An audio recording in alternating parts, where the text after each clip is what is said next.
Bienvenue à toi qui m'écoutes. Coucou. J'espère que tu vas bien. Aujourd'hui, on repart sur un format un peu différent. Celui d'une histoire que j'ai écrite et réalisée il y a un peu plus d'1 an. C'est un projet qui me tenait à cœur et je tenais absolument à te le partager. Et parce que tu as passé du temps dessus aussi. Oui, c'est vrai, on va pas se mentir. Alors, pour le coup, le son ne sera pas aussi propre que maintenant. Mais l'histoire est là et elle collait parfaitement avec la suite de Huelgoat. Et ce n'était pas aussi fluide qu'aujourd'hui. Chut. Sur ce, je te souhaite une bonne écoute. Mais tout d'abord, introduction. Après cette belle, grande et longue randonnée dans la sublime forêt enchantée de Huelgoat. C'est comme ça que tu vois la chose maintenant. Oui, c'est parce que j'ai mangé depuis. Et après avoir traversé toutes ces péripéties, avec mon fidèle Kira, nous sommes parvenus à trouver, au pied de ce grand menhir au perché, une sorte de grimoire. Non pas de vieilles recettes, mais nous révélant une histoire du passé. Assis-toi, mets-toi à l'aise et sois prêt, je vais te conter l'histoire du voyageur.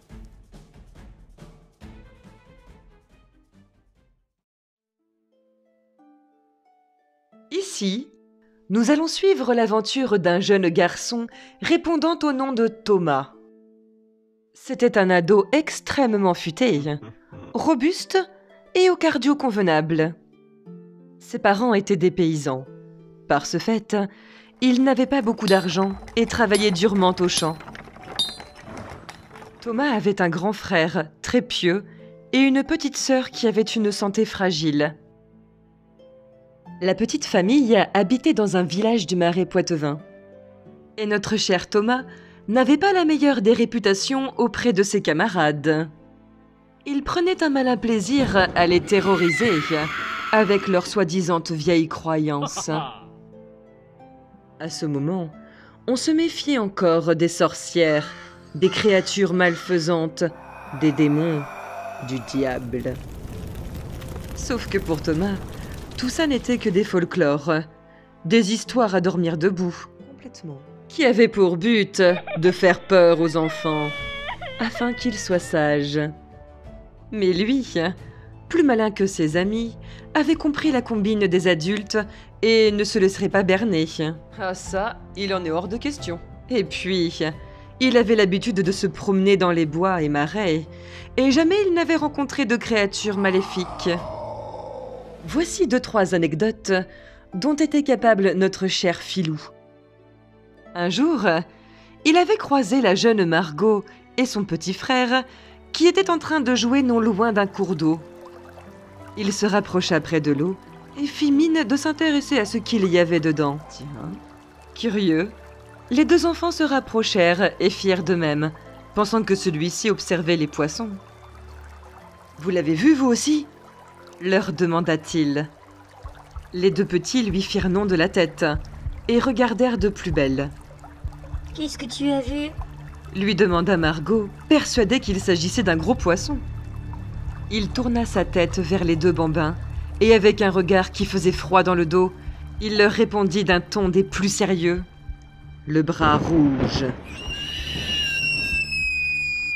Connaissant l'histoire du bras rouge ensanglanté qui attrape les enfants pour les noyer, Margot et son petit frère se mirent à hurler et quittèrent le lieu à la vitesse de l'éclair.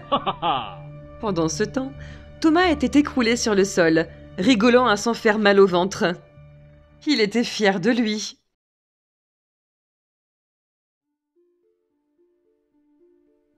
Un jour, il s'était servi des travaux de Paracels sur les êtres élémentaires pour berner une jeune fille qu'il avait surprise plusieurs fois dans un même endroit.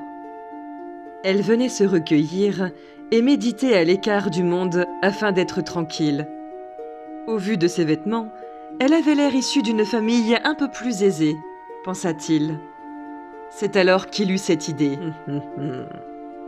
Il était arrivé avant elle, sur son lieu de méditation. Il avait rapporté un peu de pain et attendit qu'elle arrive.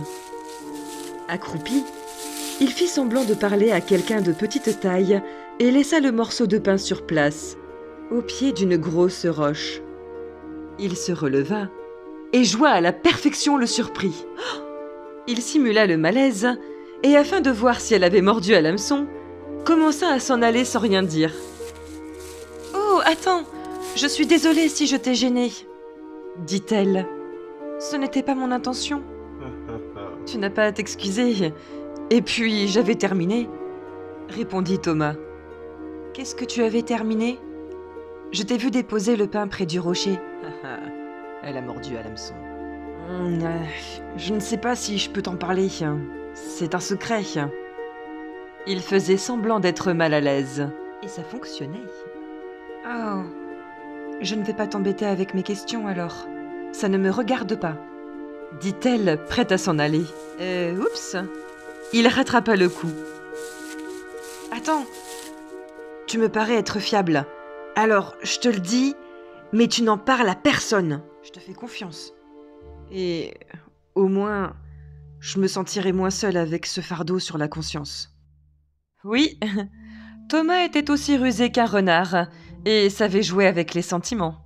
C'était si facile. Il reprit. D'habitude, je viens ici un peu plus tard. Et il y a de cela quelques jours, alors que je venais pour me reposer, j'ai vu un gnome sortir de ce rocher. Je n'en croyais pas mes yeux. Un gnome? Oui, un gnome. Mais chut! Ils sont susceptibles. Il y en a plusieurs? Demanda-t-elle. Oh oui. En fait, ici, c'est un lieu sacré pour eux. Et à chaque fois que nous venons, nous le profanons. Oh non. Ils ne sont vraiment pas contents. Mais j'ai parlé avec leur chef. Alors pour éviter leur courroux, et comme ce sont de bons mangeurs, je me suis fait pardonner en leur rapportant un peu de pain chaque jour. Oh mais c'est terrible, dit-elle. Pourquoi? Tu n'as rien à craindre. Je viens de mettre le pain, répondit-il fièrement.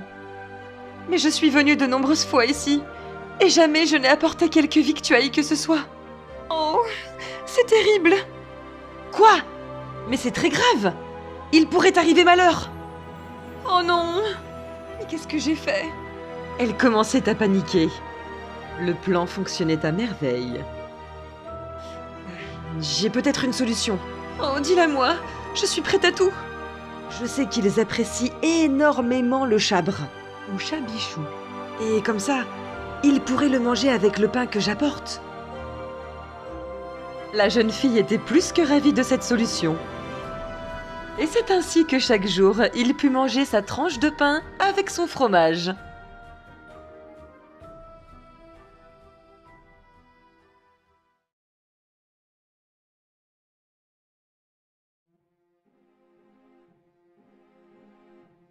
Un autre jour, alors que la nuit tombait, il avait récupéré une chèvre blanche de sa ferme. Il prit soin de ne pas se faire repérer. Après l'avoir attachée avec une grande corde dans un chemin de la forêt, il alla chercher un jeune de son âge, prétextant une excuse pour l'attirer dans son piège. Alors qu'ils marchaient à l'orée du bois, ils passèrent devant le chemin, où au loin, on pouvait distinguer la chèvre. Il regarda son ami, qui n'avait pas du tout l'air rassuré. « On va la chercher ?» lui demanda-t-il. Le jeune fixait la chèvre avec un regard inquiet. « Hors de question! C'est la ganipote !» Thomas avait commencé à rentrer dans le chemin et se diriger vers la chèvre. « Mais non! C'est juste une chèvre égarée. » « C'est toi qu'elle va égarer dans la forêt !» cria l'autre enfant. Et à son tour, il partit en courant, laissant seul Thomas, qui, une fois de plus, riait aux larmes. Mais il s'arrêta net, quand une main se posa sur son épaule. Il se figea. Un frisson parcourut tout le long de sa colonne. L'étreinte de la main se resserra. Aïe! Je fais partie de la chasse-galerie. Et je viens pour toi, Thomas. Je viens te punir de vouloir faire peur aux autres enfants. La tension de Thomas redescendit d'un seul coup. Un petit sourire en coin se dessinait sur son visage. Il avait reconnu la voix de son grand frère. Et, en plus d'être mauvais acteur, impossible de faire pire. Il avait très mal repris la légende de la chasse-galerie. Va falloir qu'il étudie un peu plus. Le groupe de chasseurs aériens agit les nuits de tempête. Et visiblement, il serait extrêmement bruyant. Décidément, rien ne collait. « Je sais que c'est toi. Je t'ai reconnu. » répliqua-t-il. Et il se retourna vers son grand frère. Celui-ci était déçu que sa blague n'ait pas fonctionné comme il l'aurait souhaité. C'est qu'il l'avait attendu un petit moment pour la faire. Son grand frère l'avait vu sortir la chèvre de son enclos, mais n'avait rien dit, et s'était posté près d'elle en attendant son retour. Il avait tellement hâte de le prendre à son propre jeu. « Qu'est-ce que tu crois? C'est du talent de faire des blagues !» lui dit Thomas. Sur le trajet du retour, son grand frère le réprimanda. À faire ce genre de bêtises, un jour, il finirait par en subir les conséquences. Écoute-moi bien, Thomas. Dans la vie, il faut faire attention à nos actions. Il est lourd. Il y a toujours un juste retour des choses. Oh là là. Si on sème le bien, on récolte le bien. En revanche, si on fait du mal, on récolte le mal. En attendant, t'étais bien content d'essayer de me faire peur. Vous l'aurez compris, ce genre de discours bassinait Thomas. Et pas qu'un peu. Oui, la justice, l'équilibre. Il n'y croyait pas. Et, en attendant, lui, au moins, il s'amusait.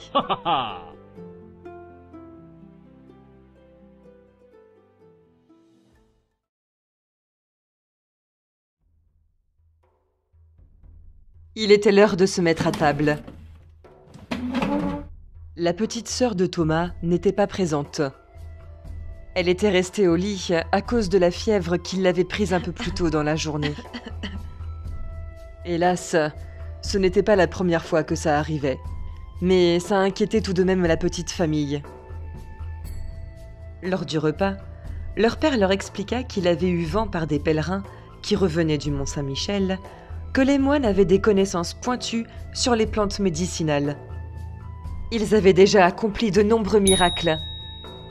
Les pèlerins n'avaient pas le moindre doute qu'il y avait forcément un remède là-bas pour leur petite fille. Ça avait redonné beaucoup d'espoir aux parents. Mais le père ne pouvant pas laisser sa ferme, et la mère ne voulant pas quitter le chevet de sa fille, ils avaient confié la mission à l'aîné. Il devait aller jusqu'au Mont Saint-Michel et solliciter l'aide des moines et revenir avec un remède qu'ils auraient concocté. Celui-ci, honoré par la confiance de ses parents, accepta la tâche.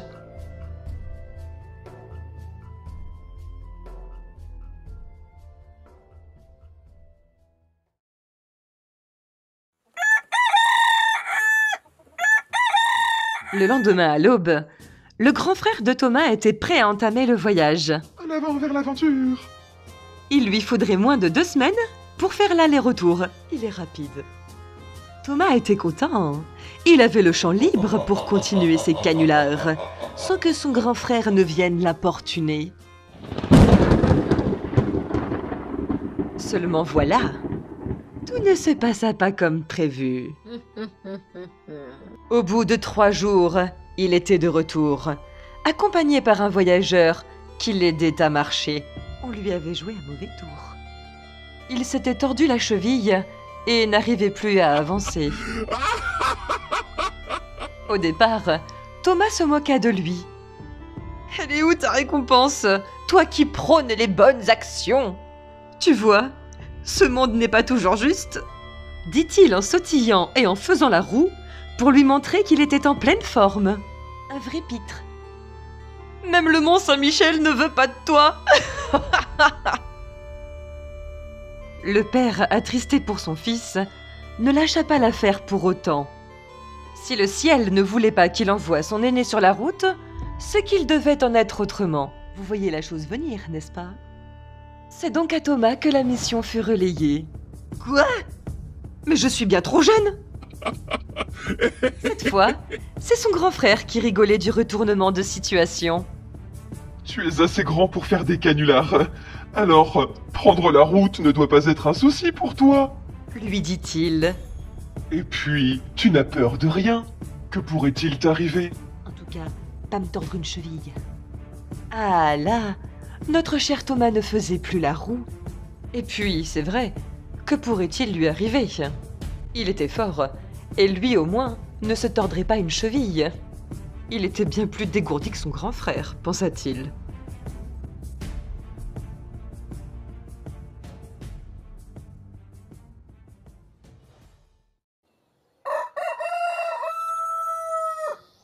C'était le jour du départ.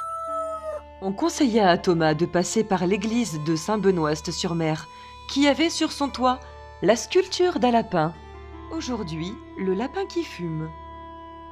Il est vrai que ça a attisé sa curiosité, et qu'il pourrait être intéressant à observer. Ce n'était pas commun, il faut l'avouer. Il avait pris avec lui quelques victuailles, et un peu de sous, et de quoi se couvrir le soir, dans son baluchon.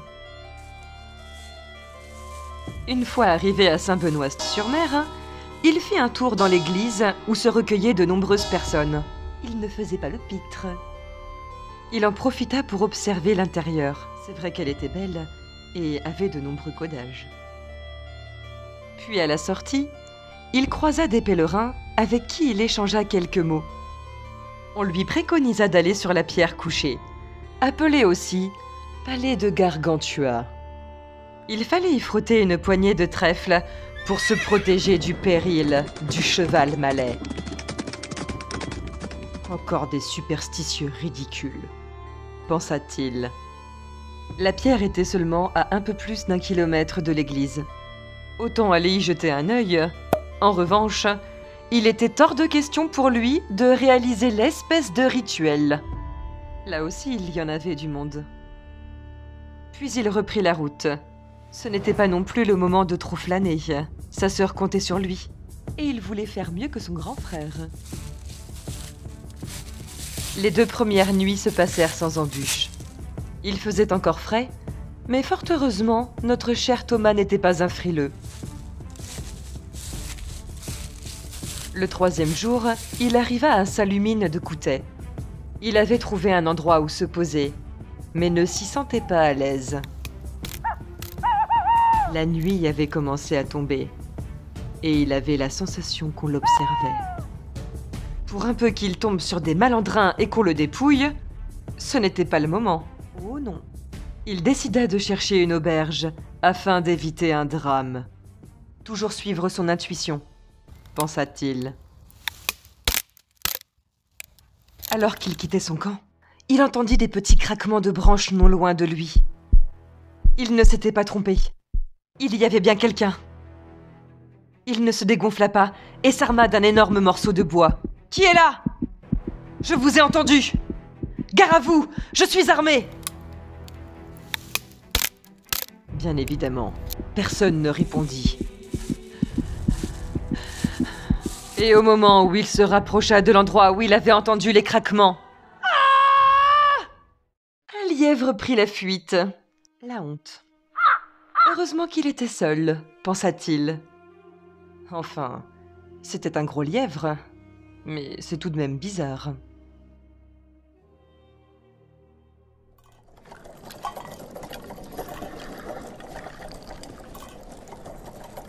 Il arriva dans une auberge. L'ambiance était chaleureuse. Il y avait du monde à l'intérieur. Ça change des bois. Ce n'était pas une grande auberge, mais il s'y sentait bien. Et le prix était plus que convenable. Et notre cher Thomas avait très faim. Ayant peu mangé depuis qu'il marchait, il décida de se prendre une soupe afin de reprendre des forces et bien dormir. Et voici votre soupe, mon jeune ami. Miam. Alors qu'il dégustait sa soupe tranquillement, une personne prit place à ses côtés. Elle était vêtue d'une grande cape à capuche. « Dis-moi si je ne me trompe, mais tu ne m'as pas l'air du coin, » lui dit-il. « Je ne t'ai jamais vu par ici. » Il le regarda de la tête aux pieds. « C'est qui ça ? Pourquoi venait-on l'embêter alors qu'il était tranquille à déguster son dîner bien mérité ? »« Oh, je suis désolé, » rectifia l'inconnu. « Je ne cherchais pas à te faire peur. »« Je n'ai pas peur, » rétorqua Thomas. « Oh, voilà un jeune homme bien vaillant. Dis-moi, serais-tu aussi intrépide que brave ?» Thomas n'était pas dupe. Il se méfiait de cette personne. Mais pour qui me prend-il ? D'habitude, C'est lui qui faisait les canulars. Alors, avant de l'y prendre, il fallait se lever tôt. Il fit mine de s'intéresser à ce que disait l'homme, tout en mangeant sa soupe. Écoute-moi, j'ai quelque chose à te proposer. Est-ce que tu aimerais te faire un peu de sous? Il piqua néanmoins la curiosité de Thomas. Il continua de l'écouter. Ah, je vois que je t'intéresse. Alors voilà. Il parla un peu moins fort et se pencha vers Thomas. J'ai trouvé une carte révélant la cachette d'un trésor. Le problème, tu te doutes bien, il y en a forcément un, c'est que je ne sais pas vraiment m'orienter, ni lire une carte. J'ai besoin de l'aide de quelqu'un, et vois-tu, jusqu'à présent, tout le monde pense que je suis un fourbe. En même temps, il y a de quoi. Et je gagne quoi là-dedans? La moitié du butin? Demanda Thomas qui voyait davantage le piège. Personne ne proposerait une telle chose. Mais bien entendu, il en va de soi. C'est tout à fait normal. Si tu veux, je te laisse la nuit pour y réfléchir. On se voit demain à l'aube, si le cœur t'en dit.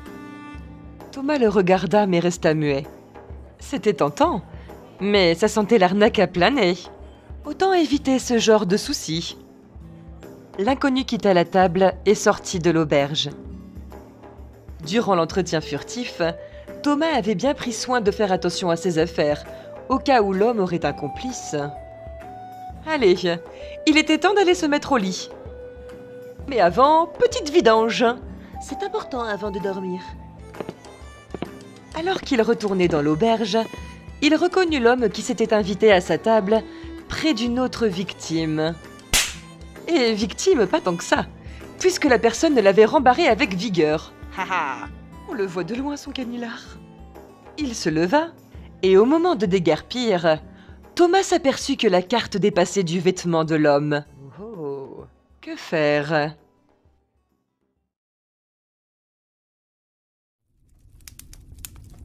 Et toi, cher auditeur, si tu étais à la place de Thomas, que tenterais-tu? Oui, à ton tour de lui porter un petit coup de main. Ou pas. Décide-toi.